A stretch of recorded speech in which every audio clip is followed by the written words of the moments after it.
বাড়ি থেকে প্রায় ১৫০ মাইল আসার পর একটি মোড়ে এসে আলীর বহনকারী প্রাইভেট মোটর গাড়ি থেমে গেল। আব্দুর রহমানের আব্বা বললেন, মাহমুদ বুখারীর নির্দেশিত নকশা অনুযায়ী আইয়ুব বুখারীর ক্যাম্পে যেতে হলে বামের পথ ধরে যেতে হবে। আলী ও আব্দুর রহমান গাড়ি থেকে নেমে স্থানীয় বাজারে কিছু কেনাকাটা করল।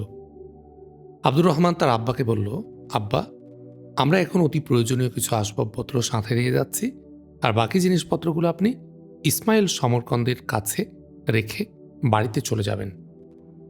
আমরা ফেরার পথে ইসমাইল সমরকন্দের কাছ থেকে ওগুলো নিয়ে যাব।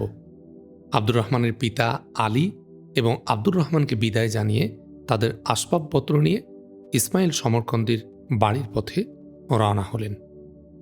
৩ ঘন্টা পর আলীদের গাড়ি একটি জঙ্গলের পথ ধরে চলতে লাগল। ঘন জঙ্গলের ভেতরে একটি রাস্তা দিয়ে তারা এগোতে লাগল। আলী ও আব্দুর রহমান যতই অগ্রসর হচ্ছিল ততই যেন জঙ্গল আরো ঘন হয়ে আসছিল। জঙ্গলের ভয়াবহ ঘনত্ব বাড়ার সাথে পথ আরো সংকীর্ণ হয়ে আসছিল। এক পর্যায়ে তারা এক ঝর্ণার তীরে এসে পৌঁছল। রাস্তা এখানে এসে ঝর্ণার তীর ঘেঁষে আরো শুরু হয়ে গেল। গাড়ি নিয়ে আর সামনে অগ্রসর হওয়া সম্ভব ছিল না। অগত্যা তারা গাড়ি সেখানে রেখে হেঁটে চলল। ঝর্ণাটি যেমন ছিল খুবই অপ্রশস্ত, তেমনি স্রোতস্বিনী। পানি প্রবাহের শব্দ জঙ্গলের গাছপালার দেয়াল পেরিয়েও বহু দূর পর্যন্ত ছড়িয়ে পড়ছিল। আলী ও আব্দুর রহমান লক্ষ্য করল, ঝর্ণার তীর ঘেঁষে পথটি কিছুটা এগিয়ে আবার ঘন জঙ্গলের দিকে চলে গেছে। তারা এ পথ ধরেই সামনে যেতে লাগল। তখন সন্ধ্যা হয়ে গেছে, সামনে পথ দেখা যায় না। আলী ও আব্দুর রহমান একটি বড় গাছের নিচে রাত যাপন করল। সতর্কতামূলক পাল্লাক্রমে একজন পাহারা এবং অন্যজন ঘুমাল। ফজরের নামাজ আনতে আবার চলতে শুরু করল। এভাবে 2 দিন চলে গেল। আলী আব্দুর রহমানকে বলল, মাহমুদ বুখারী যে পথনির্দেশনা দিয়েছেন তাতে তো কোনো ভুল হওয়ার কথা নয়। আমরা তো তার দেয়া নকশা অনুযায়ী এসেছি।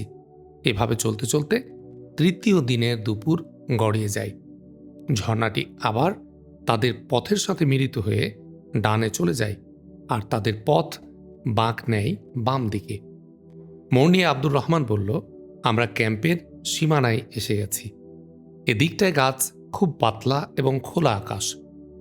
কিছুক্ষণ অগ্রসর হওয়ার পর তারা একটা লোককে একটা বড় গাছের ছায়ায় বিশ্রাম নিতে দেখল। লোকটির হাতে একটি কুড়াল। কাছে আসলে লোকটি কুড়াল হাতে তাদের পথ আগলে দাঁড়িয়ে জিজ্ঞেস করল, আপনারা কারা? কোথায় যেতে চান? আব্দুর রহমান বলল, তুমি কেন জিজ্ঞেস করছো? কি জানতে চাও? লোকটি বলল, আমি তোমাদের অবহিত করতে চাই যে সামনে হায়েনাদের এলাকা। আব্দুর রহমান বলল, এই এলাকায় হায়েনা কোথেকে আসলো? এসব ছিল সাংকেতিক পরিচয়। তুর্কি আন্দোলনে অংশগ্রহণকারী এবং মুজাহিদ প্রতিনিধিদেরকেই শুধু এ সংকেত জানিয়ে দেয়া হতো। ওই লোকটি যখন বুঝতে পারল এরা মুজাহিদ, তখন বলল, আপনারা ডানের রাস্তা ছেড়ে বামের পথ ধরে এগোবেন। 3 মাইল পর আলী দেখতে পেল একটি গাছের নিচে 4 জন লোক বসে আছে। তারা কাছে পৌঁছতে একজন উঠে এসে আলী ও আব্দুর রহমানের সাথে কুশল বিনিময় করে জিজ্ঞেস করে, আপনারা কোথেকে এসেছেন? আব্দুর রহমান বলল, বুখারা থেকে। লোকটি বলল, আসুন চা পান করুন। আব্দুর রহমান জবাব দিল, যারা আমু দরিয়ার পানি পান করে এসেছে তারা এসব চা পানে স্বাদ পায় না। এসব ছিল মুজাহিদদের পারস্পরিক পরিচিতিমূলক সাংকেতিক কথা। তারা 4 জন যখন নিশ্চিত হল যে এরা উভয়ই মুজাহিদ, তখন অত্যন্ত আনন্দ চিত্তে তাদের অভিনন্দন জানিয়ে তাকবীর দিতে লাগল। মুজাহিদিনে ইসলাম জিন্দাবাদ, নারায়ে তাকবীর, আল্লাহু আকবার বলতে বলতে তারা আলী ও আব্দুর রহমানকে নিয়ে চলল। 4 জনের মধ্যে একজন তাদের নিয়ে ক্যাম্পের দিকে অগ্রসর হল। প্রায় 1.5 ঘন্টা হাঁটার পর তারা একটি ছোটখাটো ময়দান দেখতে পেল। ময়দানটির বুক চিরে রয়ে গেছে একটি সরু নালা। নালার দুধারে অনেক উঁচু উঁচু সবুজ বৃক্ষরাজি। মাঝে মাঝে মাঠের মধ্যে মনোরম সুন্দর ফুল গাছের সমারোহ। শাক সবজি এবং ফসলে মাঠ ভরা।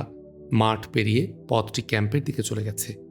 ক্যাম্পের দিকে অগ্রসর হলেই তাদের নজরে পড়ল কয়েকটি তাজি ঘোড়া ও সতর্ক কয়েকজন মুজাহিদ গেটে দাঁড়ানো।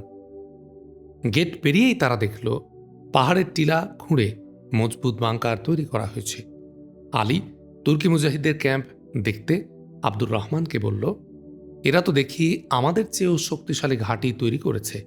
সাথের লোকটি বাংকারের ভেতরে চলে যায়। একটু পর সে প্রায় ষাটোর্ধ্ব বয়সের এক শ্বেত শুভ্র শুশ্রুমণ্ডিত ব্যক্তিকে সাথে করে বাংকার থেকে বের হয়ে আসে। বয়সের ভার এখনো মানুষটিকে কাবু করতে পারেনি। শরীরের শক্ত বাঁধন, চেহারার ঔজ্জ্বল্য আর দৃঢ়তা থেকে সহজেই বোঝা গেল এ এক অসাধারণ ব্যক্তি। লোকটি এসে নিজেই পরিচয় দিয়ে বলল, আমি অধ্যাপক আয়ুব বুখারী। অত্যন্ত আনন্দ চিত্তে আলী ও আব্দুর রহমানকে অভ্যর্থনা জানালেন। বুখারী আলীকে বললেন, আপনাদের আগমন বার্তা আমি কদিন আগেই পেয়েছি। আপনাদের সাক্ষাতের জন্য অধীর আগ্রহে অপেক্ষা করছিলাম। বড় অস্থির হয়ে পড়ছিলাম আপনাদের জন্য। অধ্যাপক বুখারী আলীর দিকে চেয়ে বললেন, সম্ভবত আপনি কমান্ডার আলী। আলী জবাবে বললেন, জি হ্যাঁ। অধ্যাপক আয়ুব বুখারী বললেন, আমার খুব আশা ছিল একজন আফগান মুজাহিদের সাথে কথা বলবো, তার নিকট হৃদয়ের অনেক জমানো কথা ব্যক্ত করব, আফগান জিহাদ সম্পর্কে বিস্তারিত জানব। আজ আপনি আমার সে আশা পূরণ করতে এলেন। আপনাদের অনেক অনেক মোবারকবাদ। অধ্যাপক আয়ুব বুখারী আলীর হাত ধরে বাংকারের নিচে নিয়ে গেলেন। বাংকারটি ছিল অনেক বড় এবং প্রশস্ত। বাংকারটিতে বিছানা এবং গালিচা বিছানো ছিল। বুখারী তাদেরকে গালিচা পাতা ঠাইটুকুতেই বসতে দিলেন। আলী আয়ুব বুখারীকে লেখা মাহমুদ বুখারীর চিঠিটি দিলেন। বুখারী চিঠি পড়া শেষ করে বললেন, আপনারা অনেক দীর্ঘ বন্ধুর পথ অতিক্রম করে এখানে এসেছেন। আগে অজু গোসল সেরে, কাপড় পাল্টিয়ে আহারাদি সেরে বিশ্রাম করুন। রাত্রে আপনাদের সাথে কথা বলবো। ঈশা নামাজের পর আলী অধ্যাপক আয়ুব বুখারীকে আফগানিস্তানে রুশ আগ্রাসনের পটভূমি এবং আগ্রাসন পরবর্তী জিহাদি কার্যক্রমের বিস্তারিত ঘটনার বিবরণ শোনাল। আলাপকালে আলী অধ্যাপক বুখারীর নানা প্রশ্নের জবাবও দিল। আফগান জিহাদের বিস্তারিত কাহিনী শুনে অধ্যাপক আয়ুব বুখারী আলীকে বললেন যে, আপনাদের সৌভাগ্য। আফগানি আলেমদের মধ্যে খুঁটিনাটি বিষয়ে মতবিরোধ থাকলেও রুশ আগ্রাসনের বিরুদ্ধে সকল সমবেত ওলামায়ে কেরাম ঐক্যমত পোষণ করেছেন।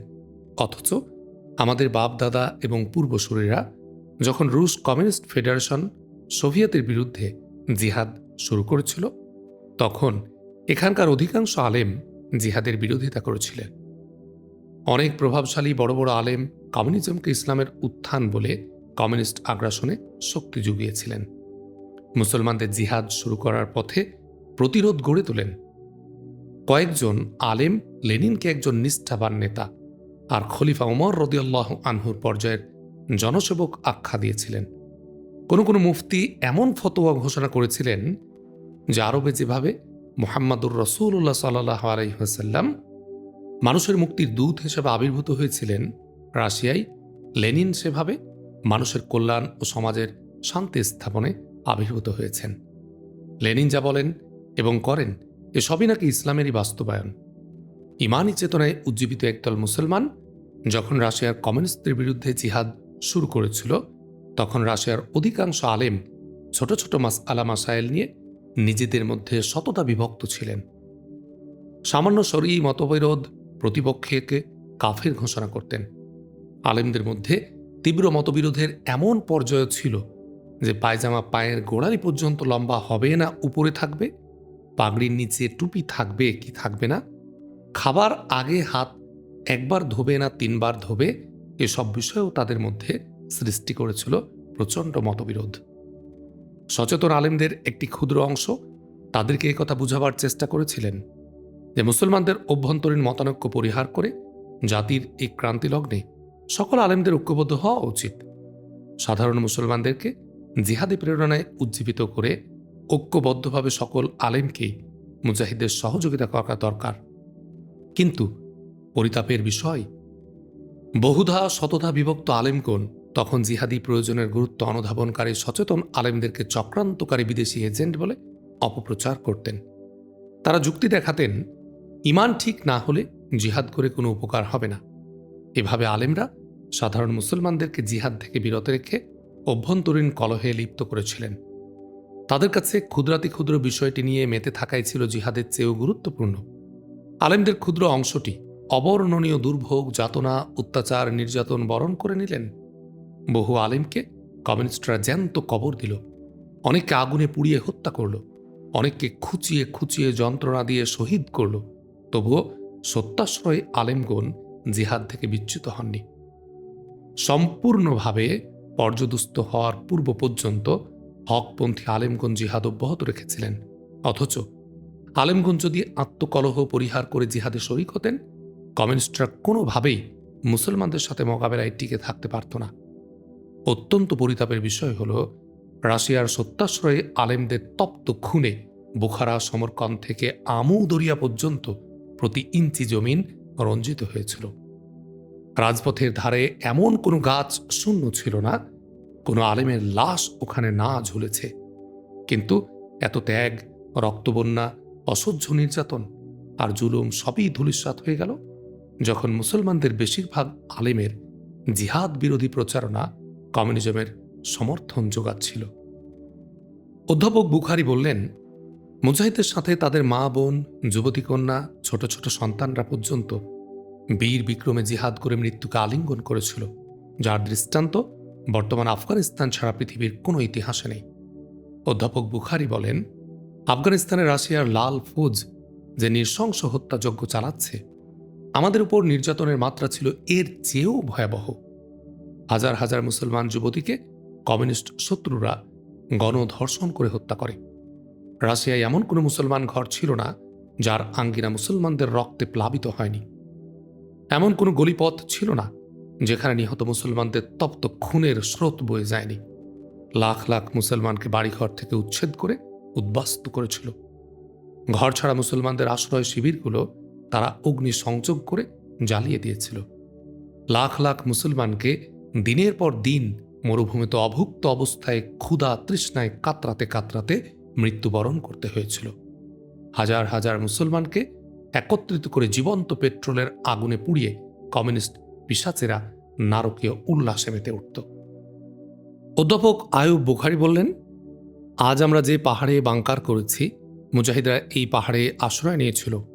অসম যুদ্ধে একের পর এক মুজাহিদ প্রাণ ত্যাগ করার ফলে যখন পুরুষ শূন্য হয়ে পড়ছিল, তাদের দেখা দেখি শিশু সন্তানেরাও জিহাদের সশস্ত্র মোকাবেলায় প্রাণ বিসর্জন দিতে কুণ্ঠা বোধ করেনি।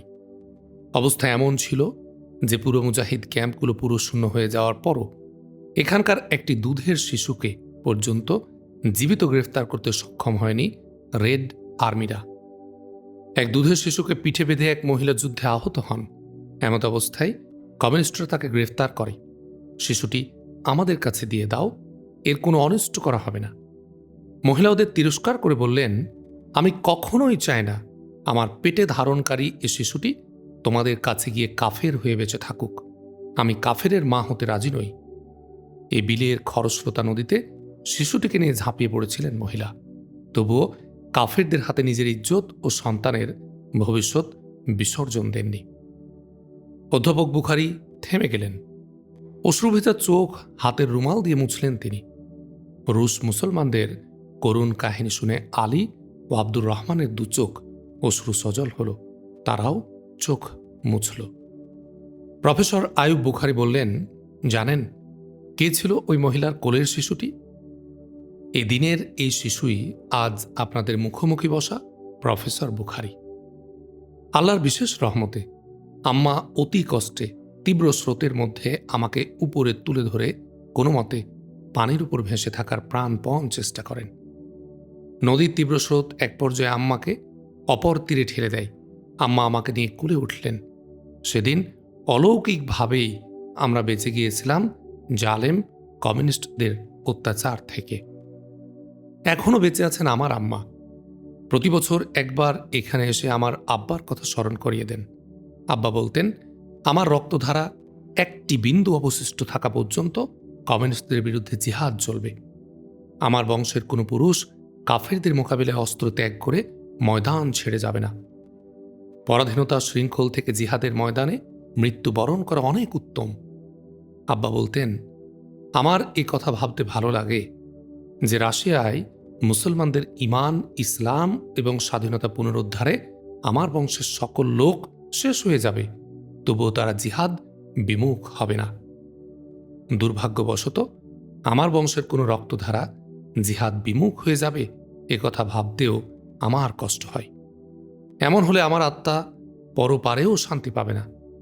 আমার আম্মা বলেন, তিনি সর্বদাই তাকে বলতেন, তুমি আমার সন্তানদেরকে জিহাদের দীক্ষা দিও, ওরা কখনো যেন কাফেরদের সাথে আপোষ না করে। আমার 10 বছর বয়সে আব্বা ইন্তেকাল করেন, কিন্তু আম্মা এখনো প্রতি বছর এখানে এসে আমাকে সেই কথা স্মরণ করিয়ে দিয়ে যান। আমি আমার সন্তান ও নাতি নাতনিদেরকে আব্বার ওসিয়ত পালনে উজ্জীবিত করছি। প্রফেসর বুখারী আরেকবার চোখ মুছে বললেন, বেটা, একজন ত্যাগী মুজাহিদ, মায়ের স্মৃতি এবং অকুতোভয় পিতার কথা স্মরণ হলে, অতীতের মুসলমানদের উপর বয়ে যাওয়া রুশদের অত্যাচারের কথা উঠলে আমি স্থির থাকতে পারি না।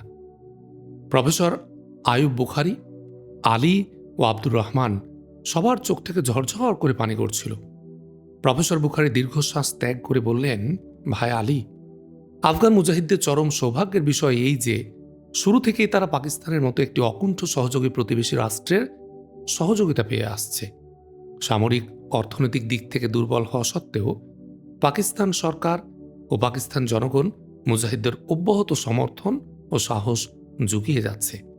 তাছাড়া মুসলিম বিশ্বের সার্বিক সমর্থন ও সহযোগিতা আফগান মুজাহিদদের শক্তি যোগাচ্ছে। শত্রুর শত্রুই বন্ধু নীতিতে সোভিয়েত বিরোধী শক্তিও মুজাহিদ বাহিনীকে সহযোগিতা করছে।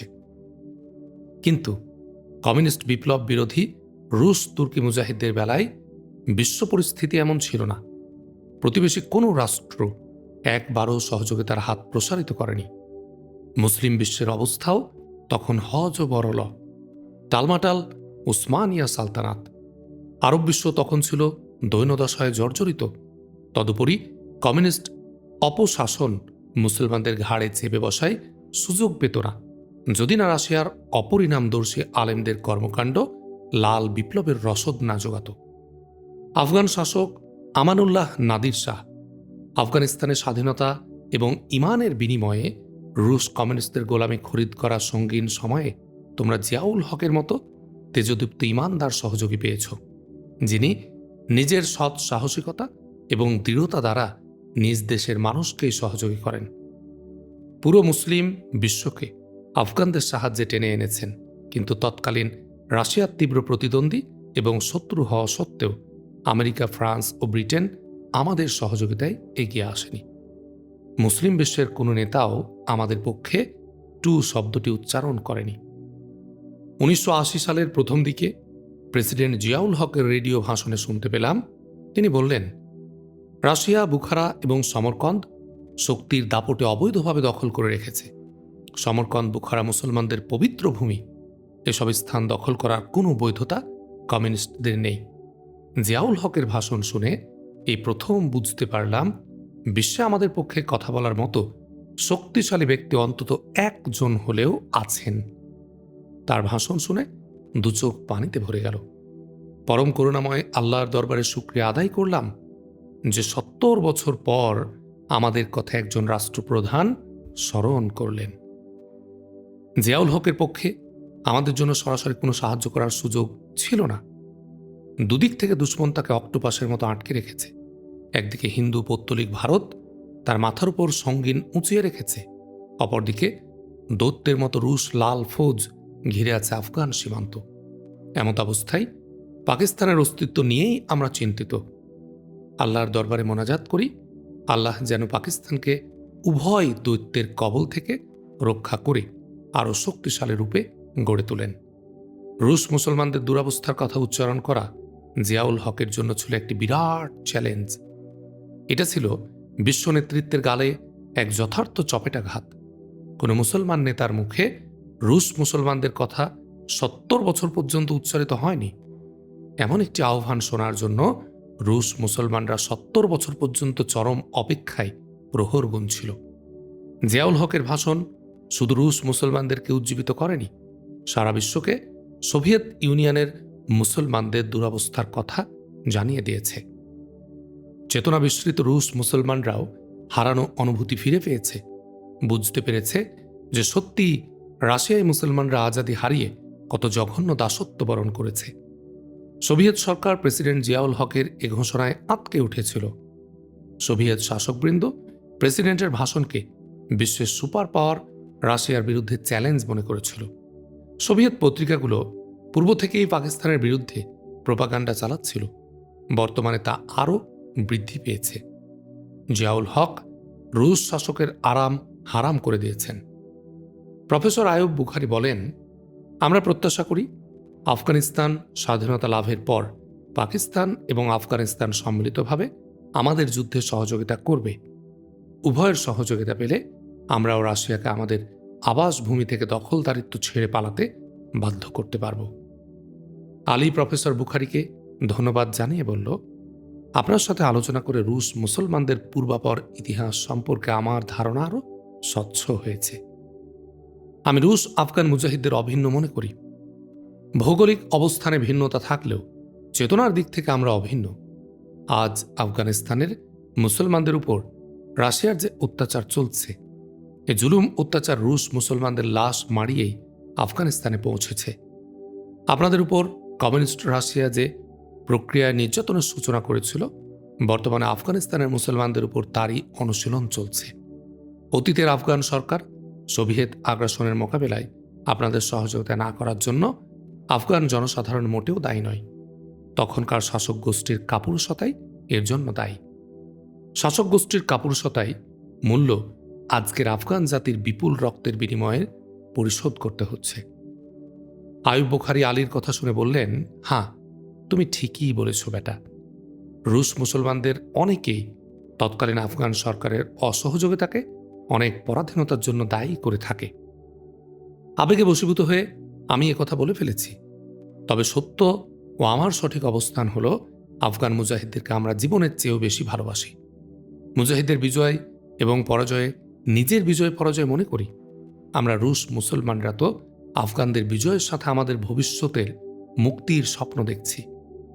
একটু থেমে প্রফেসর আয়ুব বুখারী বললেন, আলী, আমি অকপটে তোমাকে জানাচ্ছি যে আফগানিস্তানের মুজাহিদদের জিহাদি প্রেরণায় উজ্জীবিত হয়ে আমরা রাশিয়ার মুসলমানদের জিহাদি চেতনায় উদ্বুদ্ধ করতে আত্মনিয়োগ করেছি এবং সশস্ত্র জিহাদের সূচনা করেছি।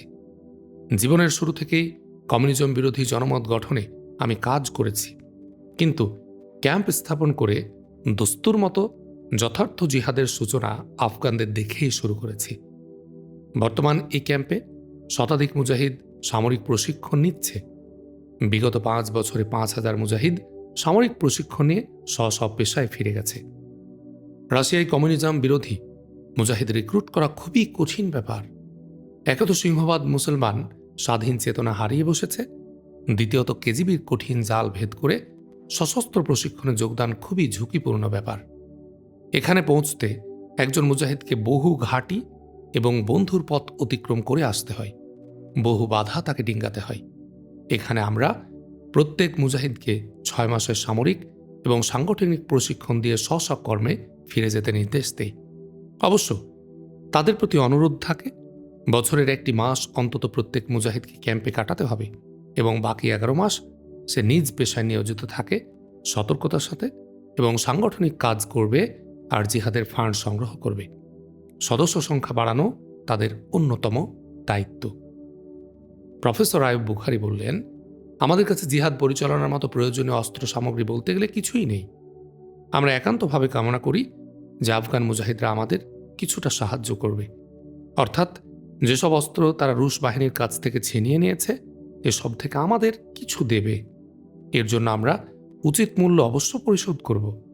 এর সাথে সাথে আমরা অন্য একটি তাগিদ খুব বেশি অনুভব করছি।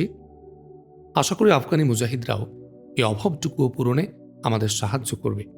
তা হল রুশ ভাষায় ইসলামী সাহিত্য এবং দুর্লভ পুস্তকাদি ছেপে সরবরাহ করা আর সামরিক প্রশিক্ষণের জন্য প্রশিক্ষক দিয়ে সাহায্য করা।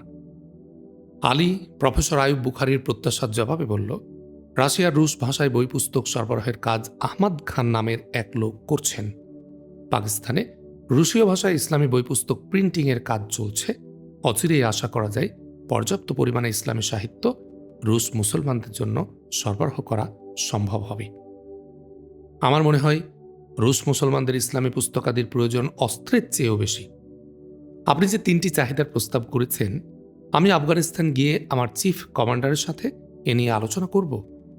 আপনার প্রস্তাবিত প্রয়োজন ছাড়াও সম্ভাব্য সব ধরনের সহায়তা করতে আমরা সর্বক্ষণ সচেষ্ট থাকব, ইনশাআল্লাহ। তখন অনেক রাত হয়ে গেছে। আলোচনার বিরতি টেনে প্রফেসর বুখারী বললেন, আপনারা এখন বিশ্রাম করুন, আগামীকাল বাকি কথা হবে। পরদিন প্রফেসর আয়ুব বুখারী আলী ও আব্দুর রহমানকে ক্যাম্প ঘুরিয়ে দেখালেন। ক্যাম্পের অবস্থান, কৌশলগত সুবিধার কথাও বুঝিয়ে বললেন। ক্যাম্পের অবস্থান এবং প্রফেসর বুখারীর সাথে সাথে আলীর কথাগুলো নোট করে নিলেন। ক্যাম্পের স্থাপনা, বাংকার, আলী এবং আব্দুর রহমানকে দেখানোর পর নিজ আস্তানায় ফিরে এসে প্রফেসর বুখারী সকল মুজাহিদদের উদ্দেশ্যে নির্দেশ পাঠালেন, আজ সন্ধ্যায় সকলে আবার বাংকারে সমবেত হবে। সকল মুজাহিদ প্রফেসর বুখারীর বাংকারে মাগরিবের নামাজ আদায় শেষে বসল। আয়ুব বুখারী সমবেত মুজাহিদদের কাছে আলী ও আব্দুর রহমানের পরিচয় দিয়ে আলীকে আফগান জিহাদ সম্পর্কে উপস্থিত মুজাহিদদের উদ্দেশ্যে বক্তব্য রাখার অনুরোধ করলেন। আলী রুশ মুসলমান মুজাহিদদের কাছে আফগান জিহাদের বিস্তারিত বর্ণনা শেষে বলল, আমি মুজাহিদদেরকে ভৌগোলিক সীমানায় বিভক্ত এবং আবদ্ধ করার পক্ষে নই। মুজাহিদের বড় পরিচয়, সে মুজাহিদ। সে আফগানি হোক, রুশীয় হোক, ফিলিস্তিনি হোক, কাশ্মীরি হোক, আরাকানি, সবাই মুজাহিদ। সবাই ইসলামের জন্য নিবেদিত প্রাণ, আজাদির সৈনিক। এক্ষেত্রে কোনো ধরনের বিভক্তি টানা উচিত নয়। এসব চিন্তা মুজাহিদদের মধ্যে ভৌগোলিক এবং আঞ্চলিক বিভক্তি সৃষ্টি, নেতৃত্বের মোহ এবং জাগতিক উদ্দেশ্যের প্রকাশ ঘটায়। এমনটি আল্লাহর পথে খাঁটি জিহাদের পরিচয়ক নয়। প্রকারান্তরে যারা এ ধরনের চিন্তা করে তারা মুসলমানদের দুশ্মন। আমাদের মনে রাখতে হবে, আমাদের লক্ষ্য সকল পরাধীন মুসলমানদের আজাদি পুনরুদ্ধার করা। ভৌগোলিক বিভক্তি সৃষ্টি দ্বারা কখনো বিশ্বের সকল পরাধীন মুসলমানদের মুক্ত করা সম্ভব নয়। বিশ্বের সকল মুজাহিদকে এক ও অভিন্ন মন মানসিকতা নিয়ে জিহাদ করতে হবে। আলীর বক্তৃতা শেষ হলে সমবেত সকল রুশ মুজাহিদ উচ্চ আওয়াজে আলীকে মুজাহিদরা জিহাদ, বিশ্ব মুসলিমের অবস্থা ও আফগান জিহাদ সম্পর্কে বহুবিধ প্রশ্ন করে। আলী সুন্দরভাবে সকল প্রশ্নের জবাব দেয়। সবাই আলীর জবাবে সন্তুষ্ট হয়। আলীর আগমনে নিজেদের সৌভাগ্যের কথা জানিয়ে ধন্যবাদ জানায়। গভীর রাত পর্যন্ত মুজাহিদদের সাথে আলীর মতবিনিময়ের পর্ব চলে।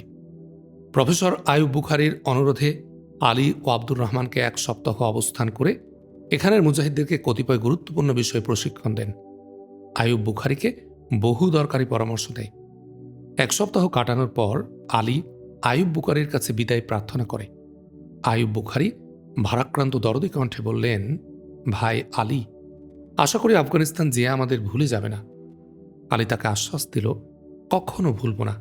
ইনশাআল্লাহ দেখবেন কয়েক মাসের মধ্যে ইসলামী বই পুস্তক আসতে শুরু করেছে। বিদায়বেলা সকল মুজাহিদ সমবেত হয়ে বিশ্বের সকল নির্যাতিত মুসলমানদের মুক্তির জন্য মোনাজাত করল এবং তাকবীরে তাকবীরে মুখরিত করে আফগান কমান্ডার আলী ও আব্দুর রহমানকে বিদায়ী অভিবাদন জানাল। আলী ও আব্দুর রহমানের সফর সহজ করার জন্য প্রফেসর বুখারী কয়েকটি ঘোড়ার ব্যবস্থা করলেন। দুটিতে তারা আরোহণ করে অন্যগুলোতে কজন সাথী মুজাহিদ পাঠালেন ঘোড়াগুলো ফেরত এবং যাত্রাপথ নিষ্কণ্টক করে তাদের নিরাপদ স্থানে এগিয়ে দিয়ে আসার জন্য। ঘোড়ায় চড়ে রওনা দিয়ে এক দুপুরে আলী ও আব্দুর রহমান মেইন সড়কের কাছে রাখা তাদের গাড়ির কাছে পৌঁছে গেল। সাথী মুজাহিদদের বিদায় দিয়ে গাড়ি নিয়ে আলী ইসমাইল সমরকন্দির বাড়ির দিকে রওনা হয়। অনেক রাতে তারা ইসমাইল সমরকন্দের বাড়িতে হাজির হয় এবং সেখানেই থাকতে মনস্থ করে।